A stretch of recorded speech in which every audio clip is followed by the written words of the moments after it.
नमस्कार विद्यार्थी आणि पालक मित्रांनो, मी advocate Anil Pawar, Nalanda educational consultancy बुलढाणामध्ये आपलं मनपूर्वक स्वागत करतो। मित्रांनो, आज आपण Lokmanya Tilak government medical college Sion Mumbai या कॉलेजचा सन 2024 चा कॅटेगरी वाईज कट ऑफ याबद्दल आज आपण चर्चा करणार आहोत। तर या कॉलेजला एमबीबीएसच्या एकूण 200 सीट्स आहेत।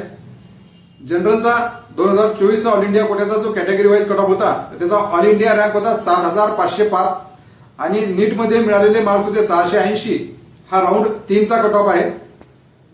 त्यानंतर ओबीसी त्यांचा ऑल इंडिया रँक होता 14252 आणि नीट मध्ये मिळालेले मार्क्स होते 667। हा राऊंड 4 चा कट ऑफ आहे। त्यानंतर ईडब्ल्यूएस ऑल इंडिया रँक होता 10549, नीट मध्ये मिळालेले मार्क्स होते 673। हा राऊंड 2 चा कट ऑफ आहे। त्यानंतर शेड्यूल कास्ट त्यांचा ऑल इंडिया रँक होता 1,18,172 आणि नीट परीक्षेमध्ये मिळालेले मार्क्स होते 565। हा राऊंड 4 चा कट ऑफ आहे।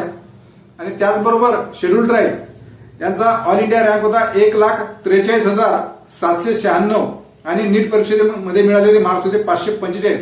हा राऊंड 4 चा कट ऑफ आहे। मित्रांनो, वरील प्रमाणे Lokmanya Tilak government medical college Sion यांचा हा सन 2024 चा ऑल इंडिया कोट्याचा कॅटेगरी वाईज कट ऑफ होता। याच प्रकारचे कट ऑफ आणि या प्रकारची माहिती वेळोवेळी आपणास मिळावी म्हणून चॅनलला नवीन असाल तर चॅनलला लाईक आणि सबस्क्राईब करा, जेणेकरून या प्रकारच्या अपडेट्स आपल्याला वेळोवेळी मिळत राहतील। धन्यवाद।